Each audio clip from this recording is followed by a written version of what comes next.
we are in isolation, up and down New Zealand, around the world. We'll have some people tuning in from Australia. Brendon McCullum's probably got a tribe of Indians watching from around the world as well. Luke, Kimmy's, Brendon McCullum, Louis Herman Watt, the Last League podcast minus Ben Masters. But we do have a sporting icon and a very keen racing man now. Brendon McCullum's joined us. How you doing, Baz? I'm good, lads. I'm good. Good to catch up finally. Overdue. Well, you fellas are more busy than what I am at the moment, so sort of just making sure your schedule's clear.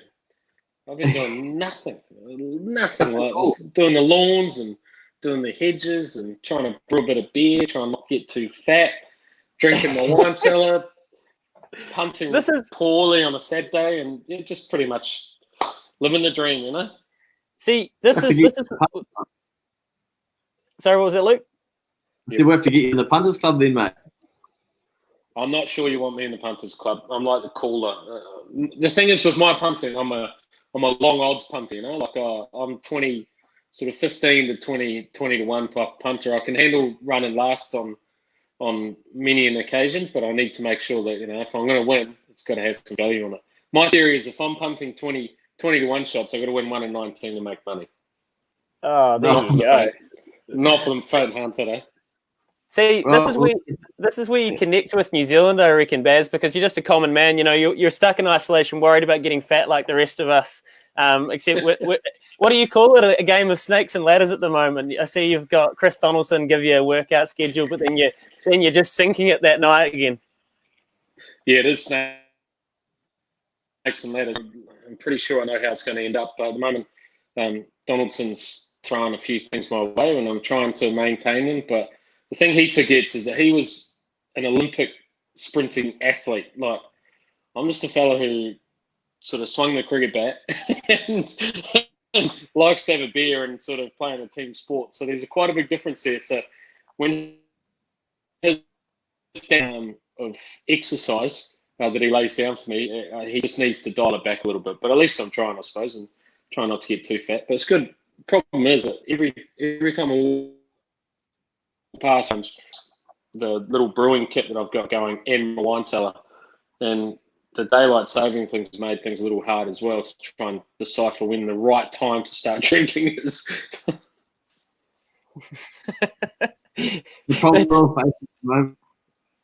That's exactly right. It's tough. Hey, look, so we've got a bunch of people tuning in now, and we've been teasing it all week because we're excited to have you, and we're going to be doing a bit more of this while everyone's stuck in isolation because there's a captive audience and people are going to watch it. We're sticking up. So look, there's a million different ways we can go with this. I think what we'll try to do is I want to find out you as a racing man now, kind of a bit more about what you've been doing, Vermeer, and kind of your passion and where it came from, and then towards the end, we've got a bunch of different questions that, you know, the Boys Get Paid community submitted, and we'll rattle through those. And there's some absolute doozies in there.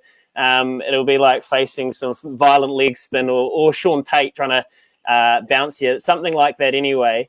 Look, I think where's a good place to start for everyone is just kind of where it started for you and your passion in racing in the first place, Brendon. Where did that kind of ignite? And could you give us a bit of context on where you are now and how you got there? So what was that first kind of passion and that first connection for you? Well, it's where I grew up. When my brother and I grew up, we lived in South Dunedin, and we were on the back of the Forbury Park trots there.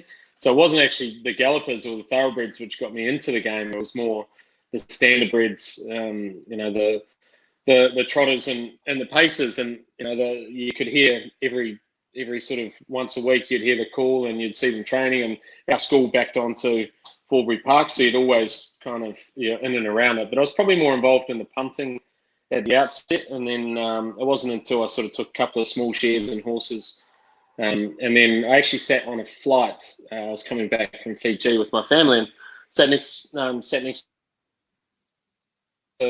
Chittick at the time, but Crenshaw now. But and she said, I was reading the form guide, and she's like, "Do you like horses?" And I said, "Yeah, I love horses. I got one in today. I had a 5% share or something."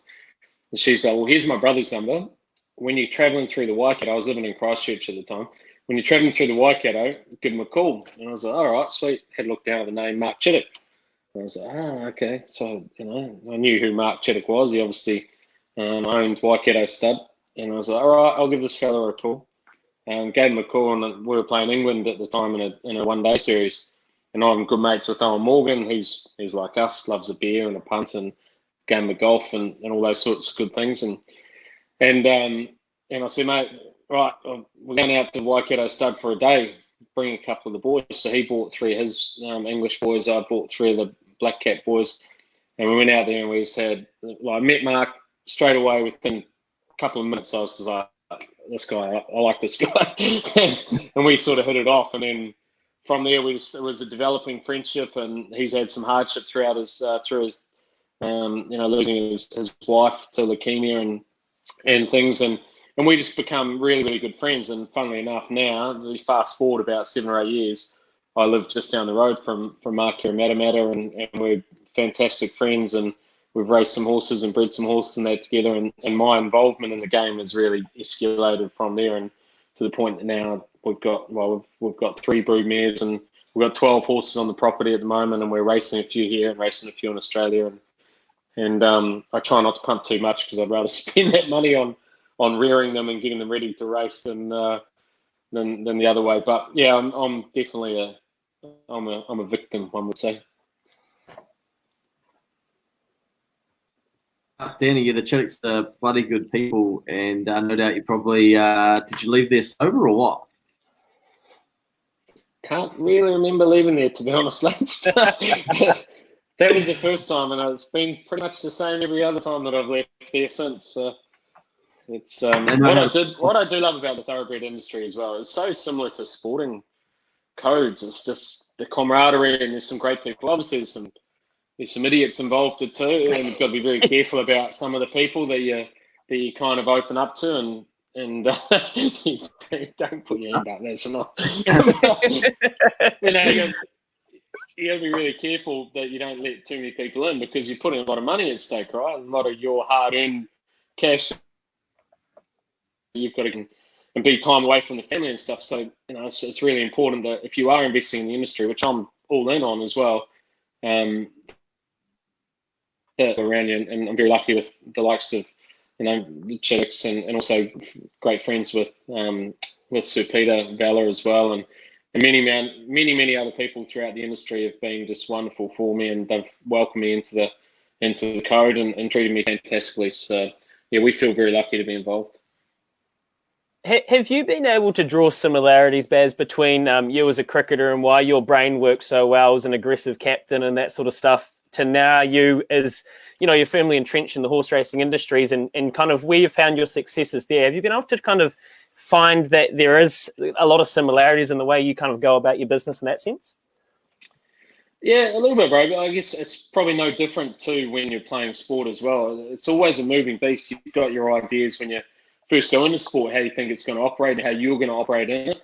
But you've really got to be fluid, because the game is so different to what you think it is on the outside. And I think racing's the same and breeding's the same. So you've got to be pretty quick to be able to adapt and then go down that path and be committed to it. And you're going to make mistakes on the way. I've sold some horses already, which at the time I just couldn't afford to hold too many. So I sold some. They've gone on and been really, really successful. And you think back and you go, geez, could I not have just sucked that up and been able to, be that person that had the success with those horses and things. But, that's the game too. It's a game of chance, and it's no different to sport. You need things to fall your way. You need the cards to land the way you want them, and you'll be presented with some opportunities. Can you take them or do you not? That's what I love about it too, is that sort of risk element. But I think my cricketing background and my sporting background has definitely helped me to be able to enjoy the industry how I like it. I'm still not balancing the book, so to speak, on the industry, but yeah, you've got to. Geez, it took me 11 years to play half decent cricket, so things don't happen right away, and you eventually you hang in there long enough. Hopefully, things will work out for you. I think that's one of the only questions I've actually prepped for. Going to be a bit selfish here. Was how do you, similar to punting with these punters clubs and stuff that we're running, that we get so much input from so many people wanting to have their say, wanting to question your decision making, those sorts of things, and you've got to be so zoned in to try and block all of that out. I was after a couple of little tips, if any, around how you've dealt with that through your career? Well, the way you guys are going on the punt, I think you've probably got it pretty well nailed. So I probably won't. I won't try and run it into a comparison from that. But all I can do is sporting terms. I guess is you've got one shot at it. You got one go as a sportsman, and for a lot of the time you try and conform.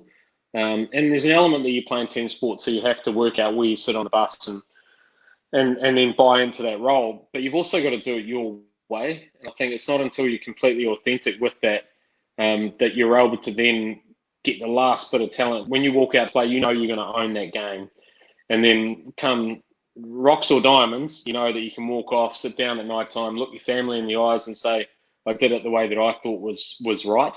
And then ultimately, you know, you've got one crack at it. And if you do it that way, then I think for the rest of your life, which is a lot longer than when you're a sportsman, you're able to sit back and say, okay, well, I got what I deserved based on how I went about it, or maybe I didn't quite get it right. But I think at least that way you can be content. And I think that's one thing with sport as well, that it can be quite a tough thing when you are finished your sport to let go of it because of all the that comes with it. So it's move on from the sport too. Does that make sense? Oh, 100%, mate. I guess what I'm hearing from you is I just need to take some notes that we're going to put 100,000 probably on Saturday, and I'll be very authentic and happy with my decision-making process around that. So that's a shit. Yeah, that's on you. Now, look, what you're kind of saying there, Brendon, and this is it flows in nicely because I did a bit of research on what you've got now. Is it Vermeer? Is that how you pronounce it? Yeah, so Vermeer, which is an amalgamation of my kids' names. So I've got Riley, Evie, and Maya. So Vermeer is an amalgamation of their names. We used to have Vermeer Racing. That's now gone because I'm not doing the syndicating, but Vermeer Farm is our breeding stuff. And then we've got a sporting brand as well, which is called Vermeer. Yeah, there you go. Right. Okay. So that's perfect. But we'll kind of dive into that a bit more because I saw that throughout this journey, and you say you've actually finished with the syndicating now, but you've been highly ambitious. I think somewhere you said you really want to work at the elite level, and I think when you're dreaming it in the racing realm, it kind of seems like you want it all. You want to be able to achieve as much as you probably achieved in your cricket career, and that's not off the table. I mean, anything's possible, obviously. Does that buy into kind of your ambition as a person and what you were just talking about before, being able to leave it all out there or kind of just fully commit to your decision and to your processes? Do you think that is why you've ended up being that way with what you're trying to achieve with Vermeer? Yeah, I think so. I think that's I think that's really sort of well-described question as well, because I think that's spot on. It's exactly what I'm trying to, what I've done in my career is be a cricketer, and I've been a father and been a husband and sort of had to go a few business things. But what I really know best is doing what I believe in, and why would you enter another industry, albeit you may be void of some knowledge? You can do as best you can and try and source as much resource and information and education and align yourself some good people along the way to hopefully hasten the process of learning, because you are learning obviously all the way through. But ultimately, you've got to make the decisions, otherwise you get nowhere anyway. And you're not going to make the right decisions all the time, but you've got to make decisions. You've got to go out there and decide this is how today's going to go. And then at the end of the day, you can sit back and go, okay, that went well, or if I was in the situation again, will I make the same decision, or do I have a lesson to learn from the mistake that I just made, so that next time I'm in that situation, I can think of a different option? And that's kind of my mentality with cricket, and I try and run the same thing into our horse stuff as well. There's so many. Ultimately, I'm just like I'm a cricketer who comes from South Dunedin, who's having a go in the racing breeding game. But everyone wants to tell you what you should and shouldn't buy, but you're putting your own dosh up, so you need to feel as if, to me, that's the excitement, the ability to select a horse, the ability to look at it and say, I look at that horse and I see a Trent Bolt in the way that it walks, and the way that that one over there is a Tim Southey, or perhaps that's a Neil Wagner. And you're sort of trying to, and that's what I look at when I'm looking at horses. And most people in the horse game would say, I've got absolutely no idea, and I probably don't. But you know what? It's your money, so it doesn't really matter. And that's what I love about the game too. Any old punter can lean on the side of the parade ring, go in there, put his hand up, write a check out, and say, right, this is me. I'm going to have a go with this horse. And I think that really resonates with my type of personality. Nice. Are you guys still racing Volks Lightning, is it? No, we sold her last year, actually. We sold her over in Australia in the broodmare sale over there. So she was great. And I only owned 50% of her at the time. And some of the other syndicate guys, they kind of had enough of her. And it was going to be difficult. We're just cut from different cloths. So we weren't going to enter a breeding partnership. If I had the money, I would love to have been able to buy that other 50% out and have bred from her, because she was the first syndicate horse that I ever bought, and so she holds a real special sort of place in our hearts too. She was amazing for us. Won a Group 3. She placed in a Group 1. She also won a listed race, and she was just she was only a $60,000 buyer, which is a lot of money. But when you're comparing some of the superstars or the auction rings that you see, that's not a lot of money, and that's the beauty of it. Well, she ended up winning 230,000, I think, and we ended up selling her for 280 or 260,000 over in Australia. It's gone to Zoostar, I think, and she's going to be sold at the chairman's sale in foal to Zoostar. So I follow that with interest. I don't have enough bread to be able to buy her back, that's for sure. But yeah. You would have made a few dollars back in her on the punt, wouldn't you? I think she paid good money when she won. She paid good money when she won on the punt. Yeah, you have some success stories, but my problem is that there's always another race after that. It's like, and then there's like races coming in from Charlton, and then there's races coming in. You know what I mean? Like there's. Fucking no. Oh yeah, yeah. It's not great. But if I get on a roll, geez, I can get hot. But if I get on a slump, I can get hot too, in the wrong way. That's what I'm saying, mate. You're just a common man. That's why people relate to you, because you most of the time you trash at punting, and then you have a hot streak and you convince yourself that you're really good. It's just like the rest of us. Hey, there's so many questions rolling in, and we've got a list that we're gonna go through. And we promised that we're gonna get to most of them. One thing that fascinates me, and it has for a long time, and Luke probably is sick of hearing me bang on about this, but as soon as I get a new pair of ears, I'll try to chew them off on it. You obviously appreciate mainstream sport. You've played it at the top level. Can you understand why we have this thing about racing where it doesn't seem to be accepted to that level of sport, where it just doesn't seem to get given a fair chance? And I don't know if it's a stigma. I don't know if it's the animal side of it. I just feel like in Australia, you saw with Winx, it just took over. It was mainstream news. It was sports news. We seem to lack that here. You've been around the world. Is that something you've observed? Yeah, that's another really good question. It's certainly something I've observed. I think what you do see, you see a sheer volume in other countries as well, and so you see, the stake money is so significant because you've got so many people punting on it. I think our population can work against us a little bit from that point of view. I still believe that New Zealand is the greatest place to breed and raise a thoroughbred. I think we've also got some incredible horsemen and women throughout New Zealand who understand the horse and the athlete and are prepared to give the horse time. The actual stigma around the industry, it does really annoy me, because the industry is such a wonderful industry filled with so many great people, and it's a cross section of people too. You can have the very, very wealthy, and then you have those who are putting $1 to win or $1 to place on a horse at the TAB, and you think of all of the people that it covers and the enjoyment that it brings, and the attention that it brings, and it captivates so many people, let alone what it does for the economy too. And we know how the size of it in New Zealand and Australia in particular. So I don't quite understand the stigma. It does frustrate me, but you can't change people either. So I enjoy the industry. I'm completely bullish about my love and affection for the game. I'll never step away from that, and I think that's about the extent we can do. We can't brainwash people into wanting to buy into our vision either. We've just got to row our own boat, and hopefully you get enough, people having a good time that kind of rubs off on the next person. Nice, mate. Does anyone ever have a bit of a pop at you about being involved in it, or like just have? You probably got both sides of it. I see a bit of both, where it's so that some people have a go at you, and then other people are like, I want to know more, but they don't know where to go.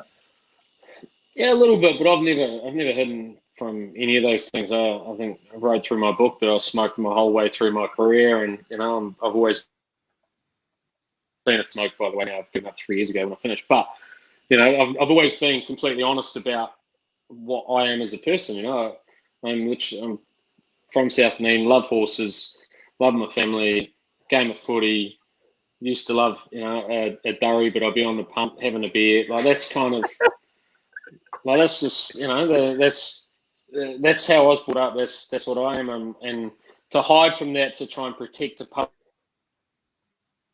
image, there's no authenticity there, and that's what leads to career. I think if we were more forgiving of sports people and public people for who they were, and we just got on with it, then I think beyond the game would have people who were probably a lot more content in how their game went. But I think we're so fake and so false, and we put up. You watch a lot of the media interviews and that now, and it's just painful. Like there's a script, and it's just no one wants to deviate off away from that. I loved Israel Adesanya's interview at the Hellboost, because to me, he was just being himself, and it rolled some people the wrong, but he is being himself. He's out there having a crack, and I don't know him at all, but I could only have admiration for him. I think there's more athletes in particular who would just be prepared to be themselves. And if you're not that punting, have a beer, game of golf, rugby, have a durry every now and then type of bloke,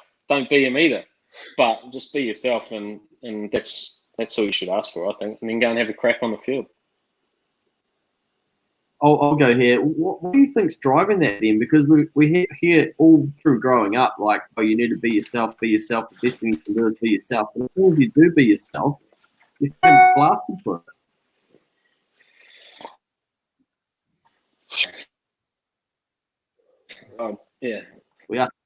Yeah. I don't think jealous is the right term, but jealous of sports people. They might be jealous of some of the opportunities that sports people get, but I don't think they'd be jealous of their life, so to speak. And there's a lot more successful people out there than sports people.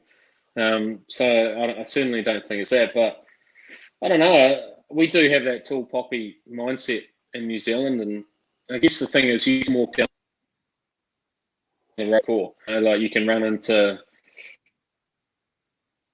any people in our country, and that's the nature of where we live and what we do. But rather than looking at that as trying to feel shame about these people, we should be celebrating them. We should be enjoying that. And I think that's the thing with these other big countries. You look at America and even Australia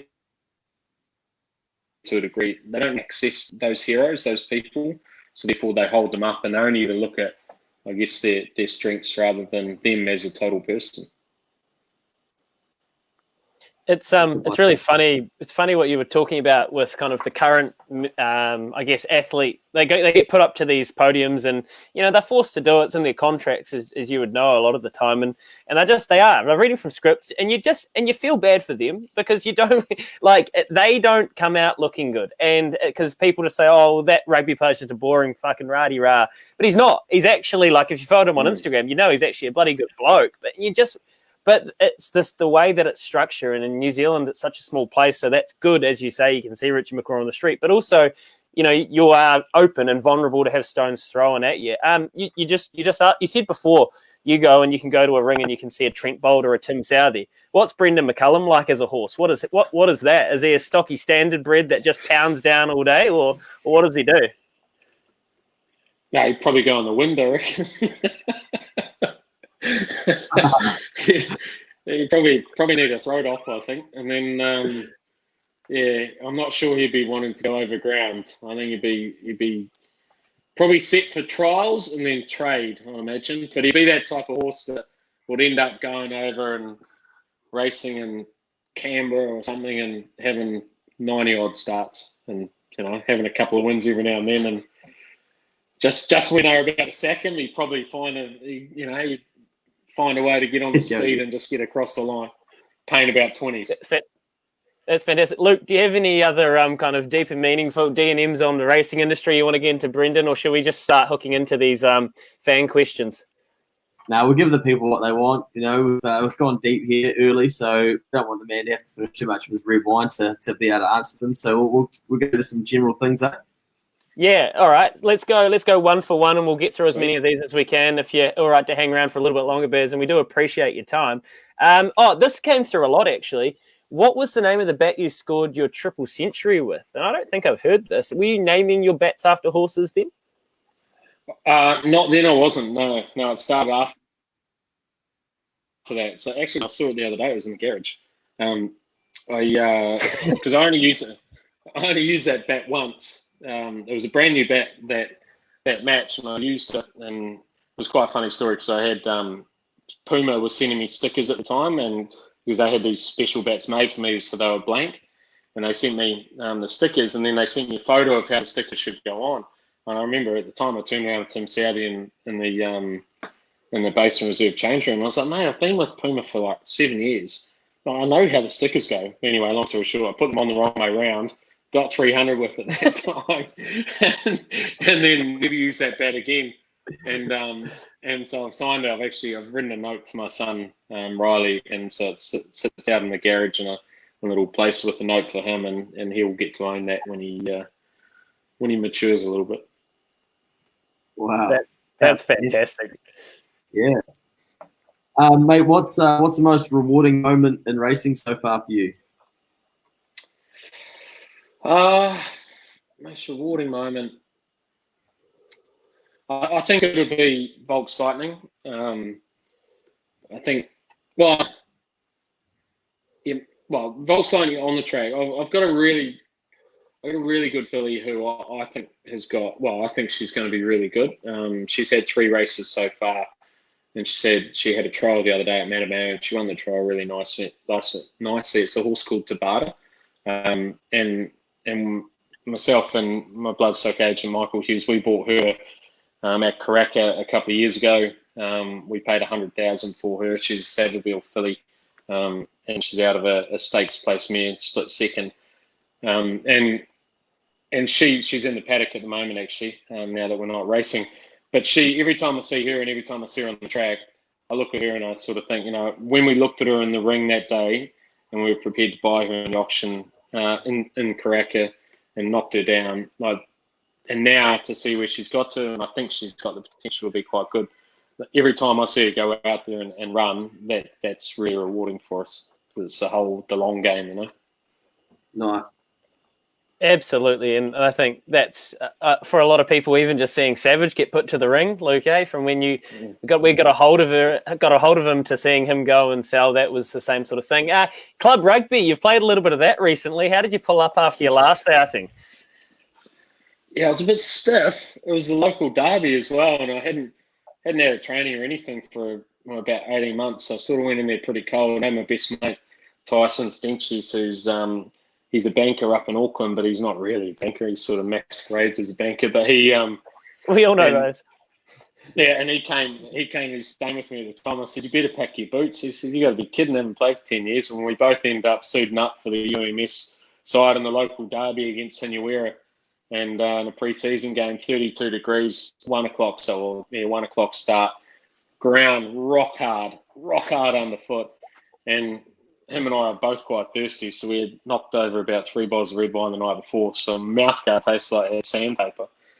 And we managed to get the job done, mate. And we won 17-13, I think it was in the end.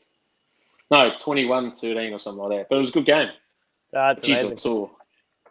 Yeah. Still remember the score, so it was obviously an important one. One of the lads asked, what's the first memory of racing? So it probably goes back to throwing $2 coins over the fence down in Dunedin. Yeah, that's right. I think the horses back then, Blossom Lady. Do you remember the pace of Blossom Lady? Down in Dunedin, used to run around Forbury Park for fun. Oh, no. Look it up. Sure, one of the hardest. Anyway, but Wingatui too. So my grandfather was actually a jockey too, so it was sort of, he used to ride way back in the day down in Dunedin as well. I'll leave Luke to ask the next question with the capital, the all caps first word, because you're the money man. I'll go with this one. What loss has been harder for you to get over? The 15 World Cup final where you were involved, and I know you've talked about that a lot, just not watching the ball, or the last one, because you weren't playing, but you were in the commentary box, and then all the fucking weird shit that happened with the Stokes bad and Trent stepping on the rope. And what one's been easier to get over? Both were fine for me, to be honest. The 2015 one I've only got fond memories of, albeit the final was disappointing. I didn't really care. Like, it doesn't change our lives whether we're World Cup winners or not, if that makes sense. That the ride that we had throughout 2015 is something I'll never forget. I'll never forget the journey that we went on with those guys and the memories we created along the road. And I think we'll see the benefits of that in the next few years with the amount of people that would have chosen cricket on the back of that run that we had rather than other sports. So that one's easy for me. The 2019 World Cup, I really enjoyed the ride that of the World Cup final. But I'm a little bit different with this. I think if you look at it objectively, I think we're a little bit lucky to make the final. We were strong in the semi-final against India. I thought, the conditions suited us, but we were strong in a big game like that. To me, it was a game after having 3 losses beforehand. We snuck into the semi-finals and we kind of went, you know what, let's just go and have some fun. And they then hence got themselves a shot at the big title. And then obviously I'm conflicted because I'm such good friends with all the guys, and I was desperate for them to have the success and to walk away as World Cup winners. But if I look at that final, there was moments throughout that final where we had our chances and we didn't take them. So, the rules are the rules, and they don't bother me because everyone knew the rule at the time. Even in the comms box, everyone knew what the rule was, and hence you could see the reactions of the two teams at that final moment. So we can look back retrospectively and say that we were dealt a stiff card with that, but everyone knew what the target was heading into that final ball too. So, I'm gutted for those guys, but I think just enjoy the fact that we were able to play the part that we played, and we did get a bit of fortune. I mean, not many teams lose 3 games heading into the semi-final of the World Cup and get a chance to lift the trophy. So there's a little bit of that realisation there as well. But I'm sure that won't win me too many friends saying that. But that's makes sense. The black and white nature of it. But geez, they've been good. They were good this year too. I was quite critical of them in Australia, only because I really thought we had a red hot crack at nailing the Aussies, and I was just disappointed. I saw us make some decisions which made me think that just something wasn't quite where it needed to be. But they came back really strong. I think New Zealand cricket should give Kane Wentz some more control. Personally, I think he's seen the journey. He's been involved in the movement of that New Zealand cricket side, and he knows where he can take it if he's given more and more control. He's a natural leader, albeit reluctant with the way that he deals in the media and things. I think he's getting better at that too.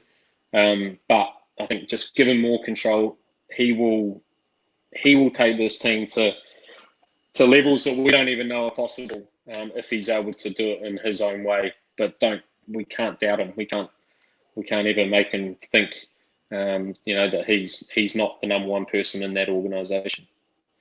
Fantastic. That's great intel. Luke.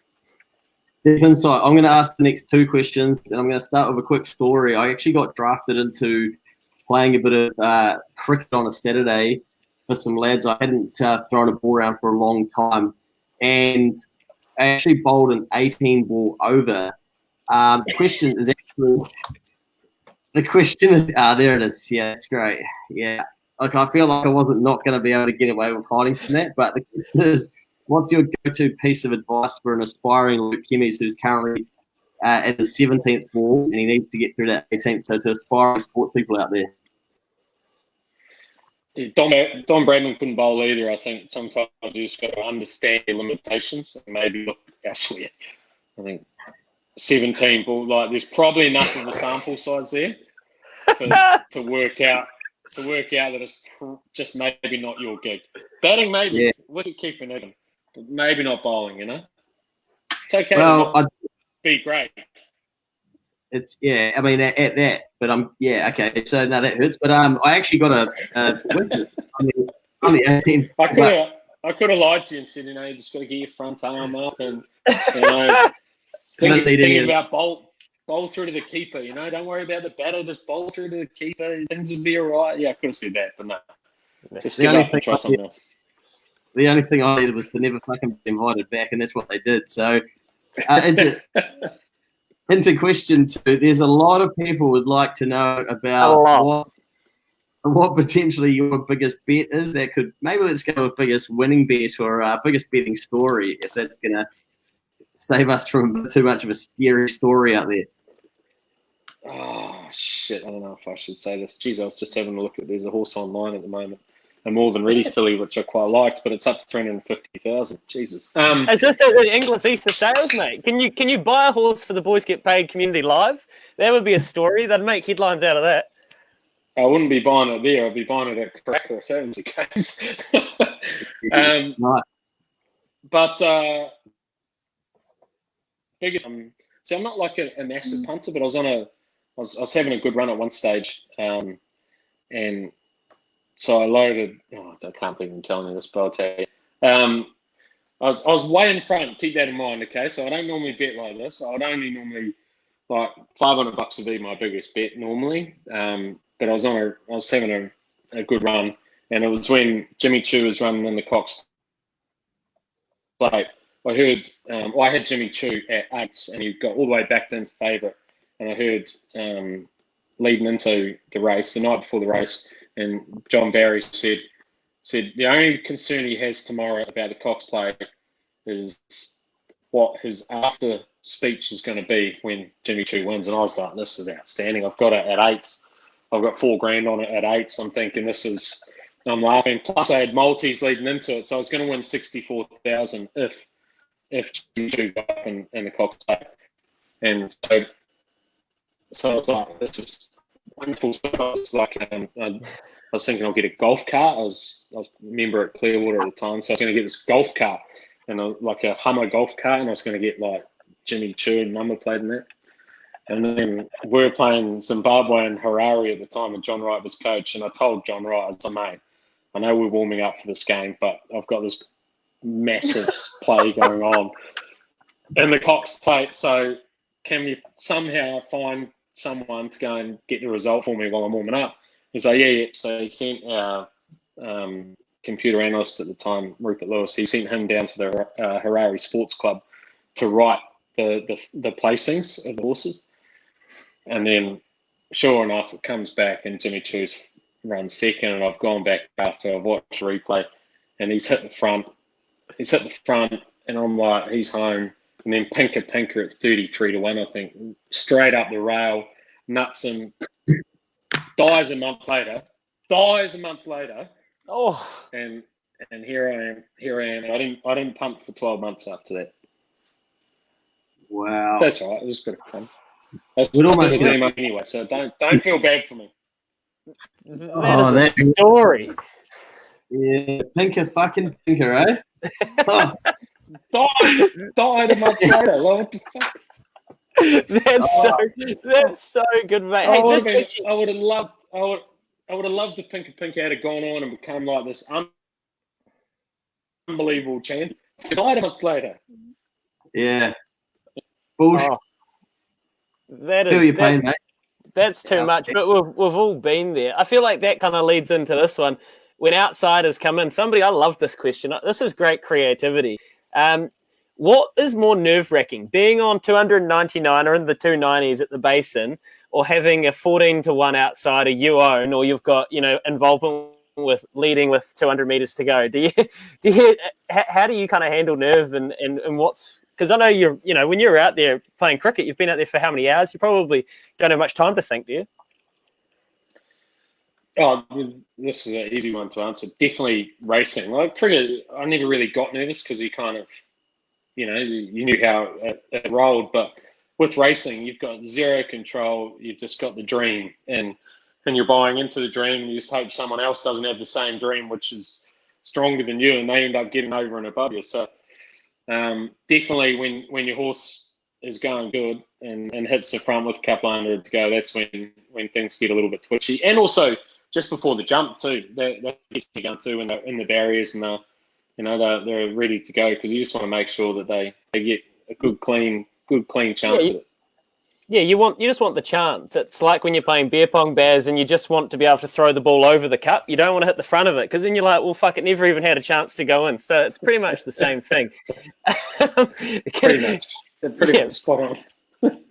Can I just quickly get your take on this? What were you thinking in 2010? Because I had a lot of friends that were at this game and they wanted me to ask you. At the old Jade Stadium, I think it was. It would have been 2010, and you're scooping Sean Tate. 2020 is a new kind of format.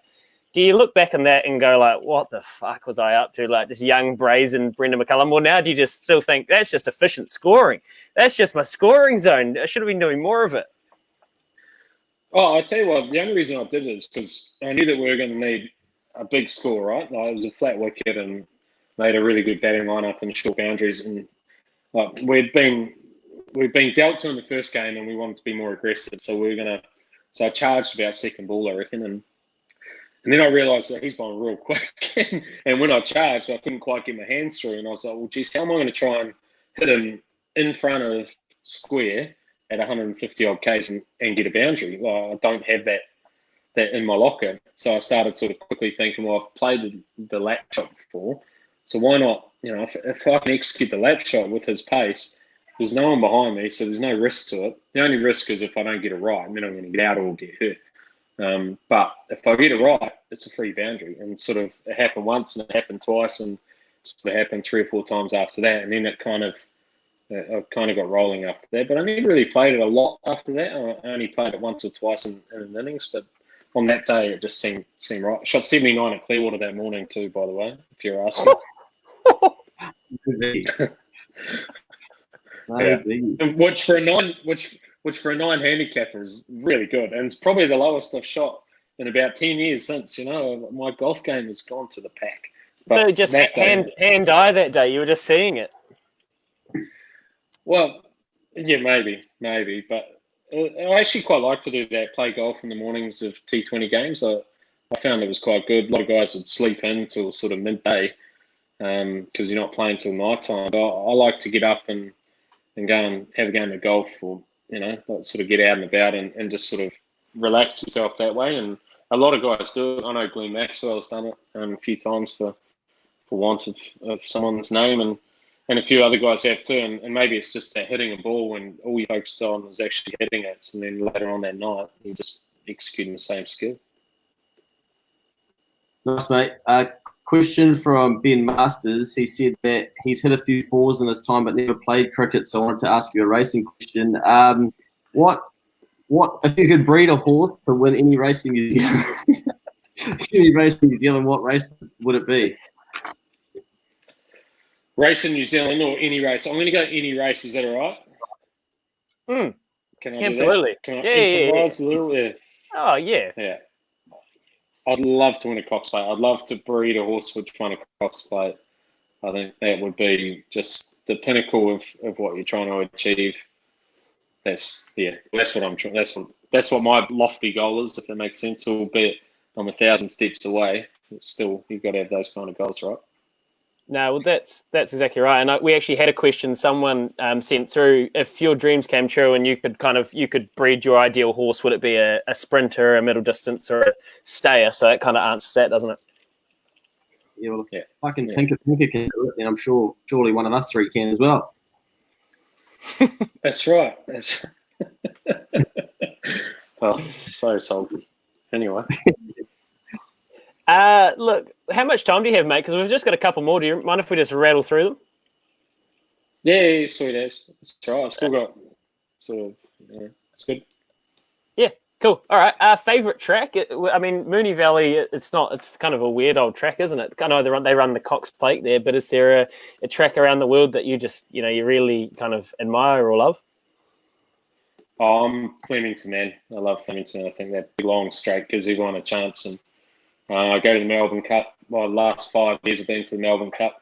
And yeah, I'd love to have a horse which is good enough to run on that surface. So I enjoyed Ascot's good, and Epsom's really cool too. I've been there, but I think for me would be Flemington. Who can drink more red wine, you or Andy Seabrook? Oh, that's a great question. Well, funny you say that. That's who we've gone to Melbourne Cup with the last 5 years, is with New Zealand Bloodstock, thanks to Peter. And with Andy Seabrook and his wife Justine and Petrea and Victoria, and geez, we've had a good time there. So I think we both go okay. Does that answer your question? I don't want to sort of. You wouldn't I want don't want to lob him in it. No. Yeah. Well, yeah. Look, I've had I've attempted a couple of. I only think I got about through 6 classes and woke up in a bit of a sweat hot mess. So yeah, I don't think I'll be any chop. It was tough going. They can still. He eats more though. Geez, he eats, doesn't he, for a racing ski? Appetite. Yeah. Crikey. Yeah. Yeah. He's punching too. His wife's far better than Andy is. I know you're watching this, Andy. Cop that. That is some serious heat. That's some Sean Tate heat. That's why he's got this hotel being built down in Caracas, so they can have a world-class kitchen in there, so they can just walk down the road and get himself a meal. Thanks for the hookup, Andrew Seabrook, one of the great men. Yeah, Top man. Right. Mate, I'll just quickly there as well. Going on from the Seabrook family, there is. I had a question come through earlier via one of the social channels around how you might have a pretty extensive shoe collection. Is this true or not? Oh, not too bad. I was sponsored by Puma for a long time, so you build up a little bit. But I actually just cleaned out. That was one of my jobs that my wife made me do since this isolation thing, is clean out your wardrobe. So there's about 10 big bags out in the garage, which they don't fit my son because he's taller than me. He's a lot bigger than me. And so I'm dropping them off at the old the clothing bins and that. But yeah, so not as many as I once had. How good's that? So some blood is going to be running around with a pair of Brendon McCullum shoes on, throwing down a little bit of paint. It's probably more like an 11-year-old boy or something with size. Yeah, it could have been.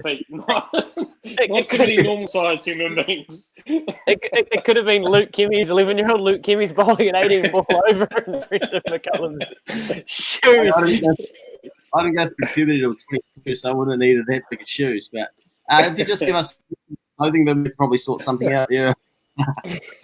Any ideas for the Queen Elizabeth this weekend, Baz? It's looking like a really stacked race, and there's some competitive horses in there. Do you the New Zealand horses, Melody Bell, Te Akau Shark, Very Elegant? Do you have a favourite? Do you have a one that you love watching at the moment? Oh, look, I love Melody Bell. I really do. I think Te Akau Shark is obviously, he's a bit of a freak, I think. And Melody Bell's done it already. I think Te Akau Shark will do it. But Melody Bell's done it. And I mean, she was so game in the weekend with the weight that she had to carry. Yeah. It was just extraordinary. She doesn't get she does here in New Zealand. She gets the accolades. But over there, they keep saying, I'm not sure she's Sunline. No one's Sunline. Sunline is Sunline, and that's it. So she's won 10 Group 1. She's an absolute out-and-out freak. She's had no luck at the barrier. She's had no luck anywhere. She's had to carry big weights. And, I mean, she carried more than Winks had to carry in that same race and still ran such a gallant run. So I'm a massive Melody Bell fan. I enjoyed Te Akau Shark too. Very Elegant's a little raw for my running style, but I enjoyed that success of Very Elegant the other day was cool too. It's a shame that we saw Catalyst not be able to carry on his campaign through that time, but I think he's going to be huge next year. I think he's going to be really, really impressive next year, and he'll get as good as he gets. And we've also got another few horses in New Zealand, which I think will go over there in time and serve it up to the Aussies too. The good thing about the New Zealand trainers, I find, is that they're so good at picking a target and sticking to it, and they're patient, they're vigilant, and they'll go down that route. And we saw that with Murray Baker and Andrew Forsman in the weekend as well with Quick Thinker, and their success in that race has been extraordinary. So, but anyway, to go back to the question, so Melody Bell is my favourite New Zealand horse at the moment, outside of Tabata. yeah. The Black Booker for when New Zealand racing gets back, eh, Luke? Yeah, I've written it down, mate. Don't worry, we'll be on. Oh, there's no odds, mate. Every time it's $1.60. Like, you got to be kidding me. $1.60, $1.60, $1.60. That's like, give us a chance, you know. Like, that's before you've even put a punt on. Like, give us half a chance. Horrendous. What's your favourite horse of all time? My favourite horse Of all time? Oh, Not Pinker?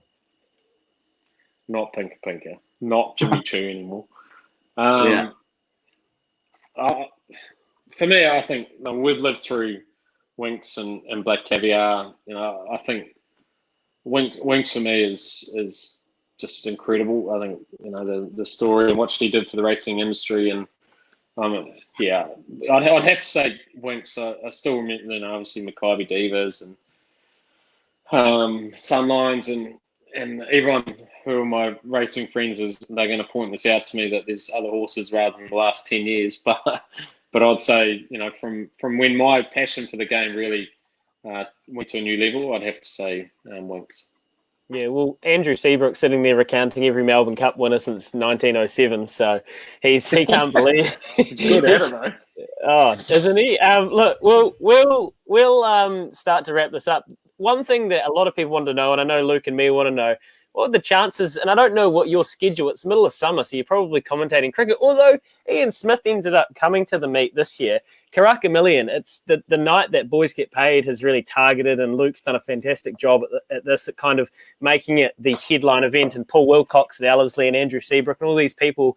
They kind of we're starting to realise that we have a night here, which could be the night of nights for New Zealand racing, and you got $2 million races, and it's a fantastic card. Whereabouts are you at that time of the year? Are you going to be in New Zealand this year? I suppose it's hard to know with COVID-19, but is there a chance at getting you along and getting you into the Boys Get Paid room, maybe? Oh, look, I'd love to be there. I'm with Channel 7 over doing their commentary over in Australia for the next couple of years as well, which is pretty cool. But we've got some pretty big racing fans involved in that too, and they know that the racing schedule needs to be worked around. So hopefully we were able to manipulate that schedule a little bit this year and get there. Hopefully there is. I know there's $2 million races. Hopefully NZTR and TAB and everyone's able to, at the end of this COVID pandemic, hopefully we're able to still maintain sizable stakes, because they weren't sizable beforehand, and last thing we need is to be running for horse feed. If we're going to be serious about making this industry strong, then we need to make sure that the stake money's up there, because it is such an expensive game that we need to make sure that it's worthy of it, and that in itself would be great if we were able to add more stakes to such a prestigious night as a Karaka Million night. You boys did a great job last year too. I saw all the footage. I saw them singing in the stands. And it was a dream result for everyone, I think. And I'm not sure Andy Seabrook, who's got a photographic memory, remembered any part of it. So that means he did a good job on him too. He hasn't told us about that. Outstanding. Bloody brilliant. We'd love to have you there, mate. Yeah, it was a hell of a night, and we're going to keep building on it. So, like you say, yeah, hopefully the industry can look at some of those bigger decisions, and we can turn up and keep having a bit of fun along the way. Yeah, sounds good. Looking forward to it. I'm sure we'll cross paths a few times over the next couple of years anyway, lads. Oh, it's fantastic, Brendon, and thank you so much for joining us. I know that the Boys Get Paid community, some people saying you're on 7 Sharp right now. Well, sorry, Jeremy Wells and Hilary Barry. We love Hilary Barry, but it's not Boys Get Paid community. We know we've got so many fans of yours out there, and it's really good of you to give us some time. Not that you've got anything else to fucking do at the moment apart from drink red wine and do Chris Donaldson's workout. So, do you have any parting wisdom for us? Or I suppose you probably got to go back out and watch yourself on 7 Sharp before it's done. No, I've got to do some work tonight. I'm coaching Kolkata, and I've got to do some bloody stuff back in India. So this is the time of night where things start to get a bit busy, and I've got to do some media back there. But no, all I got to say is that anyone that is involved in racing, it's not for the faint-hearted, but it's such a good time. You have so much fun, and long may that continue. Everything you guys are doing is fantastic. You should be so proud of how far you've come in a short period of time. We need more people getting in behind your cause as well. So thanks, lads. Appreciate it from everyone else in the racing industry. Cheers. Outstanding. Thanks, mate. The man has. Thanks so much for that. Benny, get us out of here.